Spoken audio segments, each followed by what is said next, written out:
अस्सलाम वालेकुम नाजरीन। इस वक्त हम सुपरस्टार तोशिबो के कप्तान मिस्टर नज़ीर के साथ है।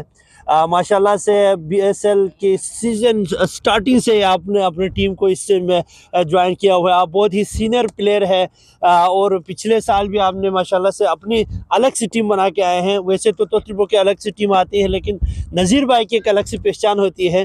तो पूछना चाहेंगे नज़ीर भाई, इस दफ़ा वर्दी भी इमरान खान की उस पर आए हैं, तो क्या स्ट्रेटजी लेके आए नज़ीर भाई? अस्सलाम वालेकुम कर्रा भाई, क्या हाल है? सबसे पहले तो मैं आपका शुक्रिया अदा करता हूँ, आपने हमारे उसका कवरेज करने के लिए इधर आया।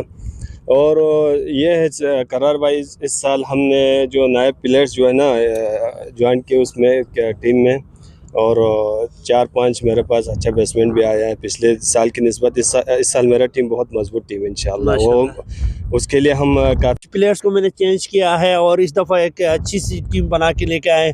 काफ़ी टाइम से आप प्रैक्टिस भी कर रहे हैं, तो क्या समझते हैं कि बीएसएल फाइनल तक क्वालिफाई कर पाएंगे?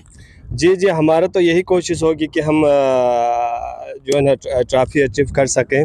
तो बाकी आगे मेहनत करना होता है, इसको जो भी टीम अच्छा मेहनत करेगा वही आगे जाएगा। कूरो टीम सनराइज कूरो जो है पहली बार टूर्नामेंट ज्वाइन कर रहे हैं और आज पहला मैच आपके साथ है, तो आप इस टीम को कैसे देखेंगे और आज आप इनको कितने टारगेट देंगे? अगर पहले बैटिंग मिले या पहले बॉलिंग आप जीते, तो आप कितने उस पर आप उसको आउट करेंगे? जी, हमारा यही कोशिश होगा, अगर हमें पहला बैटिंग करने को मिला तो कम से कम 120 प्लस हमें उनको टारगेट देना होगा। अगर हमें पहले फील्डिंग का मौका मिला तो कम से कम 100 के अंदर उनको आउट करना होगा हमारे लिए। क्या आप सनराइज से जीत पाएंगे?